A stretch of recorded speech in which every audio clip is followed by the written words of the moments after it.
Bismillahirrahmanirrahim. Wa ma arsalna fi qaryatin min nabi illa akhadna ahlaha bil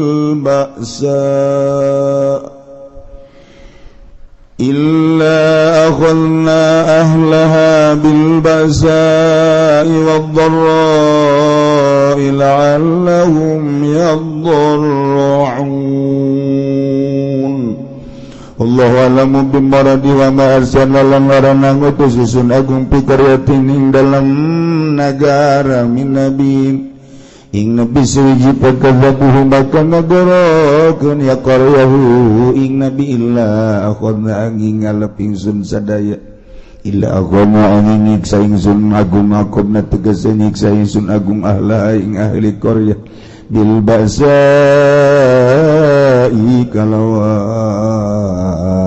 kapakiran kasusahan sidatil pakri tegese sadat pakir wad-dharra'i lan kamadaratan al-maradi tegese gering la'allahum manawa ya qarya yadra'una iku kang DPDP ya qarya kabeh tadzalaluna tegese narima hina ya qarya kabeh payu binuna maka ngimankeun ya qarya kabeh maksudna ahlu majaz mursal majaz bil hazbi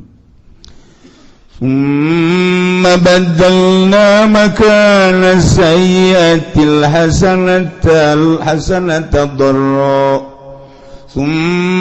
baddalna makana sayyiatil hasanata ta'afu wa qalu qad massa aba'ana dharra wa sarra فأخذناهم بغتة وهم لا يشعرون.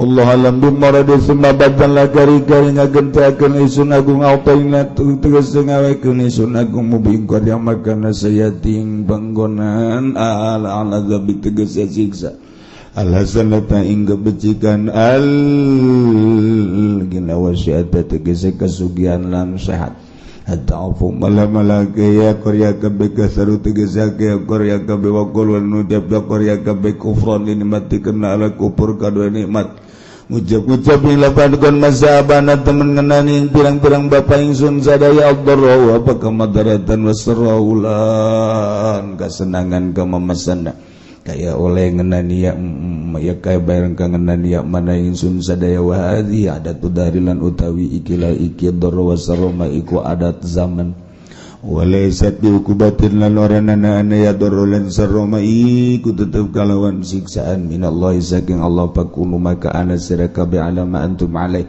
iku tetep ingat sebarang kang utawi sirakabe iku tetep ingat sema gola ta'ala ngadawa Allah ta'ala fa'akhadna ing lepat ba'akhadna maka nyiksa isun aku muing qarya bil azabi kalawan siksa bagtatan alai kaget pajatan tegese kaget wa hum la yasurun alai utawi ya qarya kabeh la yasurun warana waruh ya qarya kabeh yakti maji'i qablahu kalawan waktu tumakani azab ing dalam sadurunge maji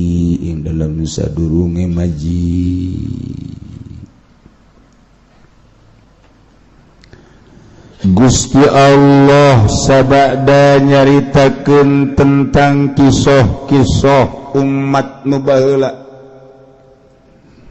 nu dikiriman para rasul ku Gusti Allah terus umatna kufur terhadap rasul-rasul ngabohongkeun teu percaya ka para rasul ku Gusti Allah umat nu ngabohongkeun ka para rasul tersebut disiksa ku Gusti Allah. Umat Kangjeng Nabi Lut dibalikeun taneuhna ka handap datang ka kuari sing golotrok di neraka.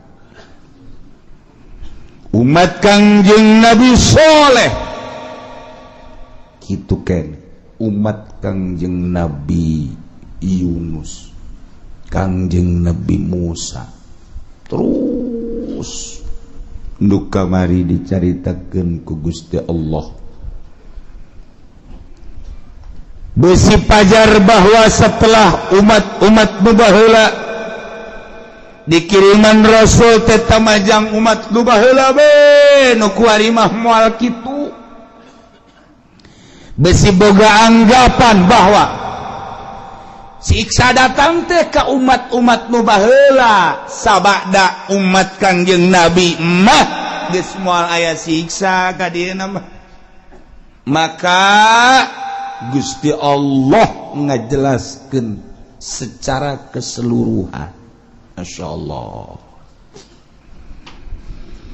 Cik Gusti Allah wa ma arsalna fi qaryatin min nabiyyin illa akhadna ahlaha wallahu alamu bimuradi tepati ngutus kaula nu agung ka hiji nagara diutus seorang nabi kemudian nabi nu diutus ka negara tersebut teh dibarohongkeun ku umat-umatna tepati kaula ngutus seorang nabi ka negara kemudian dibohongkeun ku umatna illa akhadna kecuali ku kaula disiksa ahlina asal kula ngutus rasul ka hiji negara dibohongkeun ku ahlina percaya kautusan kaula ku kaula umat tersebut teh disiksa nah eta teh terus berlanjut datang ka kuari disiksa na ku Gusti Allah nu baheula teh hiji bil ba'sa'i asyiddatil faqri kesempitan kesusahan sangat susah wadharra'i jeung penderitaan gering baheula teh kadaritu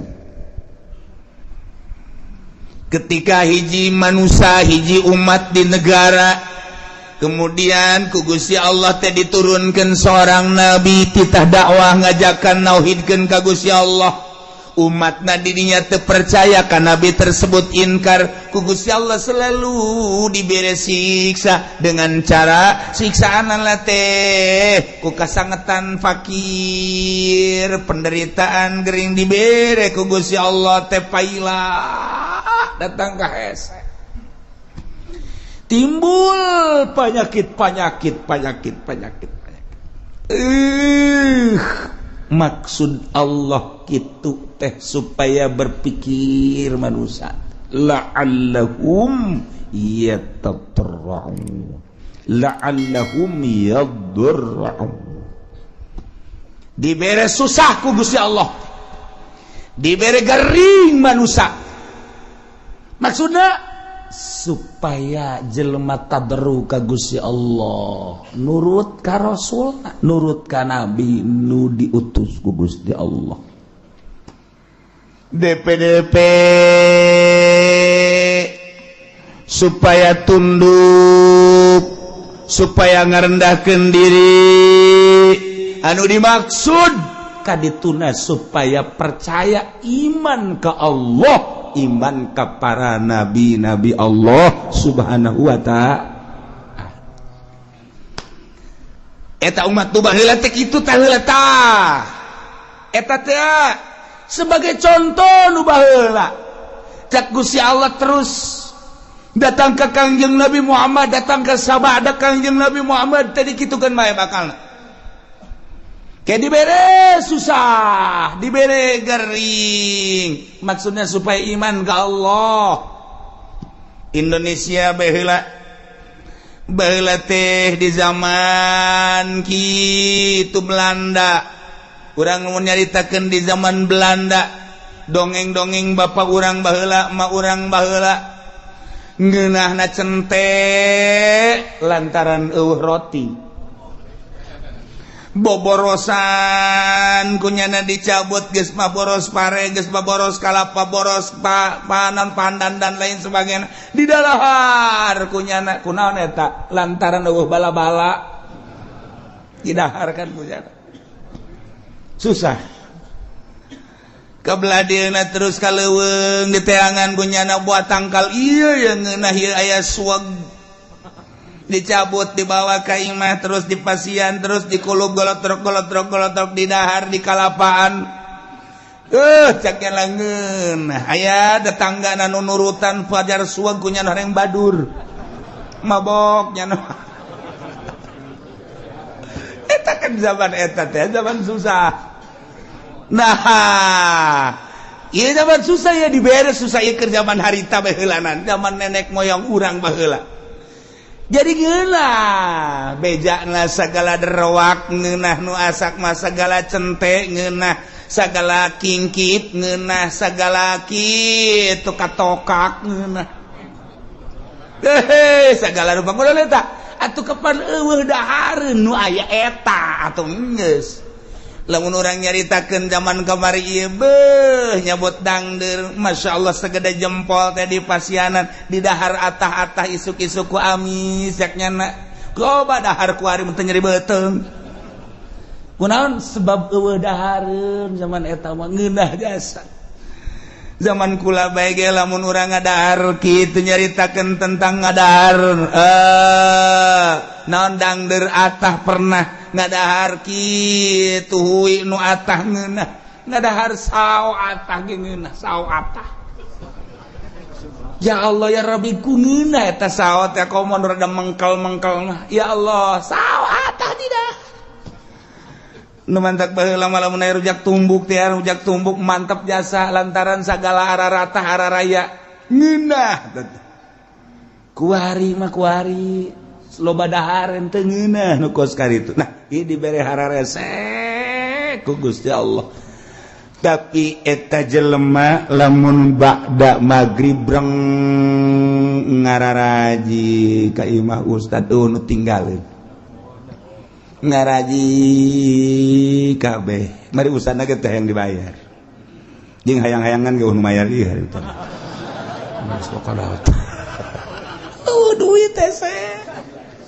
aduh bisa jana maca Quran aju anu rada gede mah pan baheula ngajina teh depan dari mimiti nu ngejah heula aju nu gede geus ka Quran aju balik-balikna kan ka masjid di masjid paling jago nyana nakol bedug hiburanana teh nakol bedug hiburanana sakitu dagdidug geus eta hiburan nyana sakitu doang geus di baheula mah aman bere kabelah dina terus mahmur ku Gusti Allah teh terus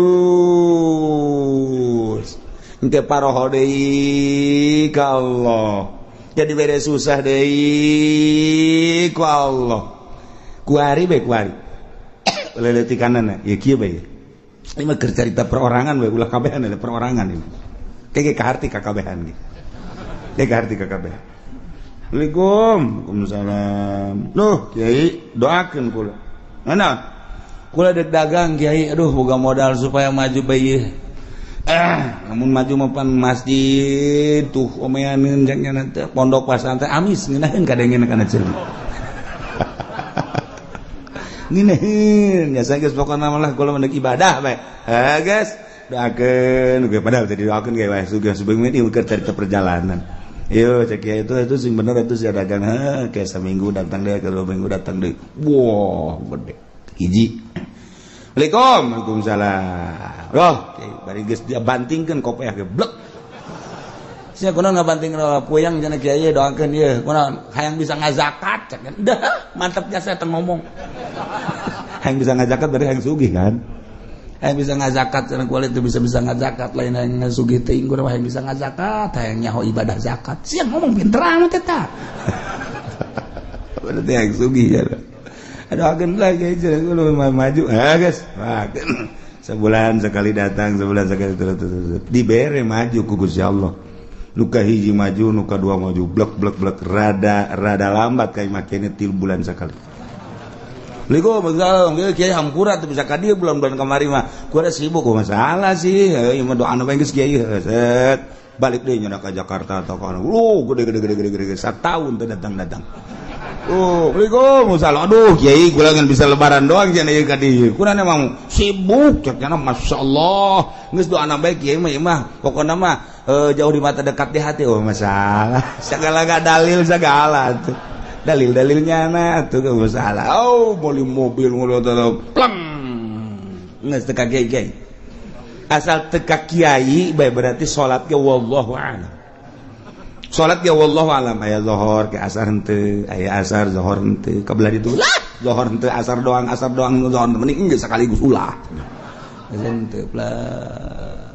Keur ngalamun mah salat ngana ge. Ke henteu deui sugih. Dibere amruk meunang 5 tahun sugih nya atau 10 tahun. Brek ya dunia atuh ngaranna plak. Datang deui Kiai mage. Waalaikum. Waalaikumsalam lu Kiai. Kunaon jadi, aduh, orang kos kieu nya Kiai. Aya kamar wajang kula neuk mondok bae, macem-macem sagede mondok neuk naon. Geus teu kuat cenah hirup ieu orang kos kieu lah dunia sakumaha kieu sedih dongeng-dongeng. Kunaon emang? Amruk Kiai dagang. Bara tahun 10 tahun kula teu ka dieu sakali da ka dieu kula amruk aing pake kokoset bae tuh Gus ya. Teu meunang tak Kiai ngomong kos kitu teu meunang ieu keur carita doang. Segala kokoset segala naon tah ieu keur carita bae jelema susah datang ka Kiai berarti kan carita Kiai berarti nyana ngadeukeutan Allah senang po ka Kiai kajian ieu mah keur carita ka Kiai padahal mah hakikatna mah ngajauhan ka Allah kan tuh jauh keur susah mah jelema deukeut ka Allah keur senang mah jauh ka Allah nu matak hebat jasa jelema lamun keur loba sagala deukeut ka Allah hebat jasa carang jelema deukeut ka Allah teh mun geus kajepit jasa tinggal buntut tapi utak bae eta bisa kula keur carita di Bandung mun ente ka Bandung aya di dinya ngaran kitu toko Almasum nyaritakeun deui aya naon gara-garana pom bensin Almasum musola Almasum masum Bandung loba kori aya pondok pesantren Almasum aya yayasan Almasum loba bank boga Almasum Bandung eta teh kumaha dongengna baheula ngaranna Haji Maksum eta teh keur susah jasa datanglah ka Mitoha ka Garut kees da di Mitoha doana Kiai geus di Mitoha tadi dinya geus didoakeun beres Mitoha berenang tuh ngadoakeun maju amruk deui tas maju teh teu ka imam Mitoha teu ka imam Mitoha amruk ka imam Mitoha deui oh masuk ngedeng deui di imah THS deui biasa doakeun boh majuna teu kira-kira pohar aja sa miliuder Bandung geus lah geus datang ka pae teu kapanggih geus teh masalah ieu keur carita masalah Mitoha masalah nyana ge teu bermasalah ieu mah keur carita kos kitulah dunia poho dunia mah ka Allah tah ka Allah tah datang ka pae teh teu kapanggih teh jeung Mitoha tah lantaran nyana teh urusan dunia masyaallah karim aya deui moal dicaritakeun tah di Bandung aya anu boga kitu Majalaya nu boga pabrik samping keur susah datang ka guru kula datang terus ada senang poho susah deui datang deui dinya teh oh senang deui terang senang pohara jasa senang kadeuleuna padahal utang gede senang baheulana poho ka eta dunia mah kos kitu an mata ku Allah ieu keur nyaritakeun di dieu ieu keur nyaritakeun ieu teh wa ma arsalna fi qaryatin min nabiyyin illa akhadna ahlaha bil basa'i wad dharra tepati ngutus kaula ka hiji nagara diutus seorang nabi kecuali ku kaula teh disiksa ahlina nu mantak disiksa lantaran teu percayaeun ka nabina ngabohongkeun ka nabina ku Allah disiksa teh lain di kukumaha heulanan dibere kesulitan yakni kapakiran dibere kageringan gering luar biasa keur carita perorangan cara tadi keur cerita secara umum keseluruhanana oh aya nu diberenya susahnya gering beuh ieu mah naon kitu ngaranna murag di tangga katibah tangga nya susahnya gering geus pupurieun ieu mah aju diusir ku pemajikanana anak ngajauhan geus bae eta. Tah ieu. Dibere susah ku Allah. Maksudna naon supaya tadarru ka Gusti Allah la'allahum yadarra'u. Urang we kos kitu, kesusah deket ka kiai darah. Ka kiai darah barang susah, barang sugih henteu. Henteu kudu loba jelema, loba diurangkeun ku sara itu teh ambalayan. Nu mantak lamun stabil bae jelema keur susah cinta Allah, geus sugih cinta Allah, berarti kan nyana henteu kagoyangkeun ku lobana dunia, berarti istiqomah hebat. Jarang 1000 hiji kan teu. Asal naik bae mulai geus. Kamari mah bisa tamat Quran sabulan sakali, ku ari mah Quran ngan di deuleu doang. Ekir kamari mah rada susah teh ya, bisa babarengan jeung babaturan barang ku ari sugih geus teu bisa babarengan jeung babaturan. Kamari ieu mah keur rada susah teh ya, bisa seserian barang sugih mah tuh geus teu bisa ku ari mah sibuk. Bandung teh, Surabaya teh, Singapura teh, Jakarta teh ya. Eta teh kos karari itu tah. Engge poho ninggalkeun setik kan itu. Urang bae ku ari. Lah moal ke salat sunah lah. Tin miti teh salat sunah. Terus kabelah dieu na ke mabadiah bae lah. Cuma qobliyah jeung badiah henteu. Kabelah ditu mah bisa-bisa teu salat. Kabelah itu bisa teu salat. Tak eta kos karari itu tah. Eta teh teguran ti Gusti Allah. Nah, jelema diutus nabi ku Gusti Allah. Sebuah negara lantaran kacau teringat ke Gusti Allah. Utus nabi dakwahnya na. Sagesa dakwah teu percaya disiksa ku Allah, dibere kesulitan. Carana teu hujan-hujan. Lamun geus teu hujan atuh taneuh dangkal batal teu jadi. Mimiti nu kesulitan teh kapan munding sapi domba. Kabelah dieuna jelema kesulitan lantaran teu aya cai ti luhur teh diturunkeun cai ti handap panas eueuh cai. Cigolea jelema nang Allah. Cak Allah ayo coba sia deuk kumaha. Deuk kumaha coba baheula turun nabi. Ku ari mah wali Allah. Wali Allah mah teu kanyawan. Ulama nyaritakeun ulama kade cek kiai teh sing loba dumadeus ka Gusti Allah. Urang ti Allah diberi umur ke Allah, bakal balik ke Allah, persiapkan orang yang menghadap ke Allah. Kemudian sing hade urang ieu lempang di tanah Allah, urang mah bangun tenang-tenang bae padahal mah tanah Allah teh neuleukeun ka urang, langit neuleukeun ka urang, tangkal kayu neuleukeun ka urang mah teu boga asa dideuleukeun, teu boga rasa dideuleukeun. Kok kadituna teu boga rasa dideuleukeun ku Gusti Allah, jauh ka Gusti Allah, malah judi, malah mabok, teguran ti Gusti Allah, dibere susah, susah, kesulitan. Higi kuari-kuari keur ditegor ku Gusti